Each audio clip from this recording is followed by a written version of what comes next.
पुण्यात गेल्या काही दिवसापासून गणेश विसर्जन मिरवणुकीवरून मतमतांतर होती, पण आता ते फार अगदी वादावादीवर येतात की काय अशी चिन्ह निर्माण झालेली आहेत.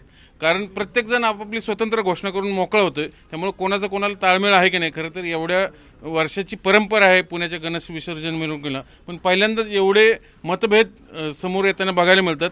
म्हणूनच मानाची 5 मंडळ सोडून इतर जी मंडळं आहेत ती पण शेवटी गणपती मंडळं आहेत. त्यांचंही म्हणणं काय आहे, कारण ते सगळ्यांनी मग शेवटी वैतागून निर्णयच घेतला, मग आम्ही 7 वाजताच का सुरू करू नये. मग हा खरं तर त्यांचा उद्विग्न सवाल आहे असं मला तरी वाटतं. बरोबर आहे अण्णा? नाही, कसं आहे, हा उद्विग्न नाही आहे, ह्या संताप आहे तो काय त्याला शब्द मगाशी सात्विक आहे. सात्विक आम्ही सगळे एक आहोत. आता काय आमचं वादाल नाही, हे दरवर्षी होतं.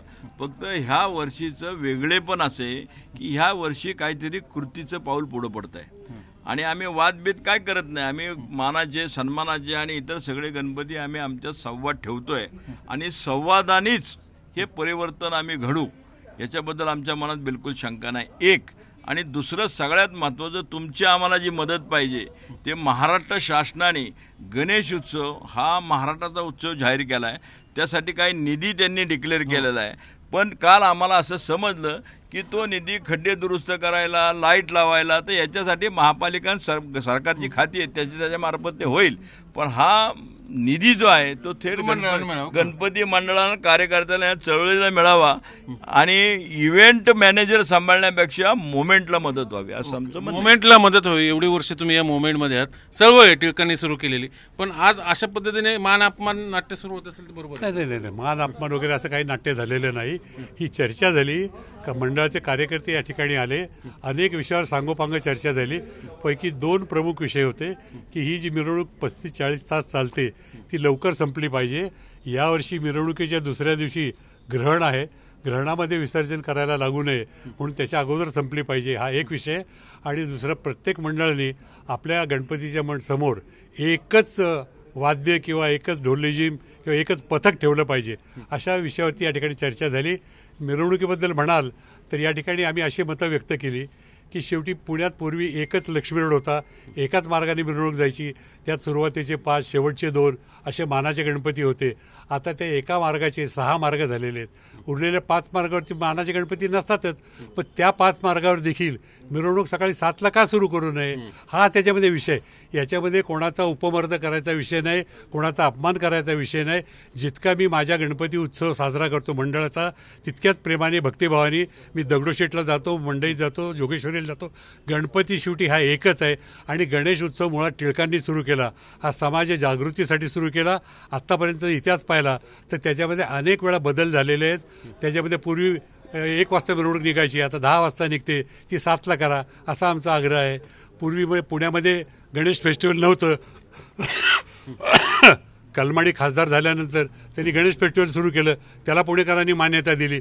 मग ही काय परंपरेचा भंग झाला का? असं काय नाही, परंपरा चालू राहतील, रूढी चालू राहतील. ह्या परंपरा आणि रूढी ह्या अनंत काळ चालवायच्या असतील तर त्याच्यामध्ये कालानुरूप बदल केलाच पाहिजे आणि हा बदल 1 दिवसात होणार नाही, पण 1 दिवशी नक्की होईल एवढं आपण लक्षात ठेवलं पाहिजे. ही बैठक तुम्ही बोलवली, संयोजक तुम्ही दिसताय, काय नेमकं काय आहे महाराष्ट्राला कळू दे. नाही, एक तर आम्ही गेले अनेक वर्ष हे प्रयत्न करतोय, म्हणजे कमीत कमी 9 ते 10 वर्ष झाले आम्ही हा प्रयत्न करतोय की ज्या मंडळांना हे जे उशीर होतो विसर्जन मिरवणुकीला, तर ज्या मंडळांना अगोदर जायचंय, मानाच्या मंडळांना अगोदर, पण मानाच्या अगोदर जाणं मी कसं होईल? काय त्याला हा काय कायदा नाहीये, ही परंपरा आहे. याच्यापेक्षा मोठी परंपरा 700 वर्षाची माऊलींच्या पालखीची आहे. त्यांनी अनेक वेळा परंपरा मोडलेली आहे. माऊलींची पालखी गल्ली बोळात यायची, म्हणजे पूर्वी मुळा रोड, आपला जुना पुणा मुंबई हायवे, आता त्या वाकडेवाडी. आता जे दरवर्षी 10 वाजता टिळक पुतळ्यासमोर नारळ फुटतो, मिरवणुकीत शुभारंभ होतो, मानाचा पहिला गणपती आपण ते कसबा त्याचा नगारा, त्याच्या आधीच तुम्हाला निघायचंय. तुमची कुठली मंडळ आहेत अशी किती? आता आम्ही आव्हान केलं तर जवळजवळ 15 ते 20 मंडळं अशी आहेत की जे सकाळी 7ला निघायला तयार आहेत. आता आणखीन त्यामध्ये वाढ होईल. कुठली कुठली मंडळ जरा नाव सांगा. यादी आहे. यादी आहे. विशाल जरा वाचून दाखव यादी.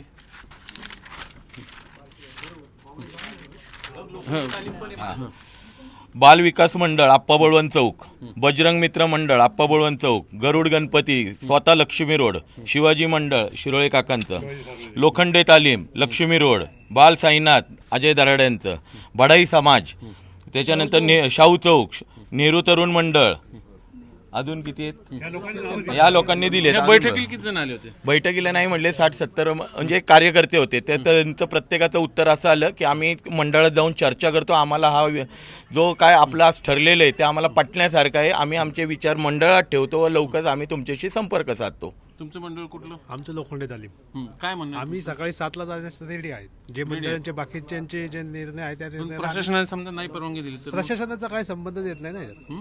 जे काही ठरवलंय मिरवणुकीचे मार्ग ठरलेत ना. नाही 4 मार्ग आहेत ना. 4 मार्ग आहेत. केळकर रस्ता आहे, टिळक रस्ता आहे, लक्ष्मी रस्ता आहे. तुम्ही कुठल्या मार्गाने येते? आम्ही लक्ष्मी रोड मार्गाने जातो. ते लोखंडे तालमीच्या इथनच बाहेर निघणार, त्यामुळे आम्ही त्यांना टिळक चौकात जायची गरजच नाही येणार. तुमचं काय म्हणणं आहे? आमचं म्हणणं हेच आहे की बाबा मंडळ नाव सांगा. विजय चैतन्य मित्र मंडळ दत्तवाडी. काय म्हणणं आहे तुमचं? आमचं म्हणणं आहे की बाबा मानाचे गणपती जर सकाळी जायला तयार असतील तर बा आम्ही दुपारी निघायला तयार आहोत, परंतु आमची सकाळी पण जाण्याची तयारी आहे आमची. आम्ही सकाळी 7 वाजता जाऊ, निघू शकतो आम्ही पण, हे आमचं म्हणणं आहे. बरोबर. एवढंच. काहीतरी सांगत होतं. आमचं बालविकास मंडळ आप्पा बळवंत चौक, आम्ही पण जसं जे काही अडचणी होतात त्यामुळे आम्ही पण सकाळी 7 वाजता निघायला तयार आहोत. आणि जे प्रशासनाने जर आम्हाला सगळ्यांना प्रशासनाने हे डिरेक्टिव्ह द्यावा की बाबा मंडळाने एकच पथक लावावं, जेणेकरून सगळ्या मिरवणूक लवकर होईल. आणि जर जसं त्यांनी सगळ्यांनी सांगितले की मानाचे गणपती जर सकाळी 7 वाजता जायला रेडी झाले तर त्यांनी तर अजून लवकर होईल. आणि प्रशासनाने प्रत्येकाला एक टाइम स्लॉट द्यावा की त्या टाइम स्लॉटमधनं मिरवणूक संपन्न व्हावी.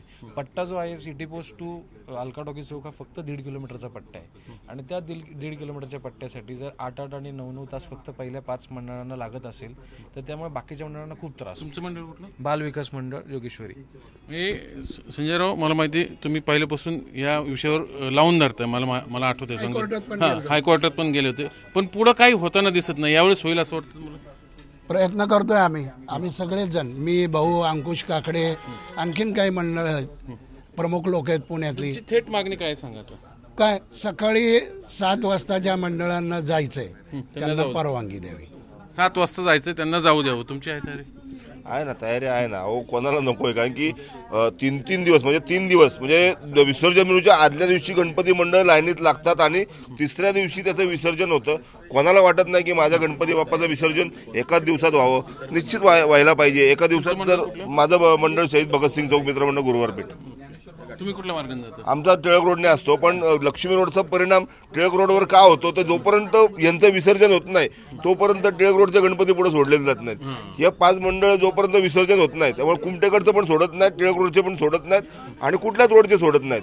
पण असं न करता त्यांचं विसर्जन त्या मार्गाने होऊ देत नाही. आम्हाला काय थांबवायची गरज नाहीये टिळक रोडला. काय म्हणणं आहे तुमचं सगळ्या ह्याच्यात? नाही, आज कार्यकर्ते चर्चेकर्ते एकत्र आलेत आणि त्यांनी 2-4 मुद्दे मांडलेले आहेत. एक तर सकाळी 7चा पर्याय मानाच्या गणपतींना दिलाय किंवा दुसरा पर्याय सकाळी बाकीच्या मंडळांनी सकाळी 7 वाजता चालू व्हायचं, आम्हाला परमिशन द्या अशी मागणी केलेली आहे. आता ह्याच्या बाबतीत आता जे काही इथं वरिष्ठ होते ते मानाच्या गणपतींशी बोलणारे, पोलिसांशी बोलणारे, प्रशासनाशी बोलणारे आणि ह्यातनं काय बदल होते बघूया. तुमचं मंडळ कुठलं? माझं बाल साईनाथ. तुमचं?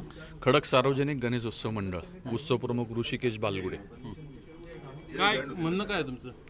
माझं एकच म्हणणं आहे, पुणे शहराचा गणेशोत्सव हा जगभरात गाजलेला आहे. माझं पोलीस प्रशासन असेल, राज्य सरकार प्रशासन असेल, यांना विनंती आहे की आपण कुठल्याही मंडळाला एक मान, दुसऱ्या मंडळाचा दुजाभाव असं करता हे करू नका. कारण का आपण रिसेंटली आता 8 दिवसापूर्वी एक मीटिंग घेतली. वर्षानुवर्ष चालत आलंय, 5 मानाचे, शेवटचे 2 मानाचे.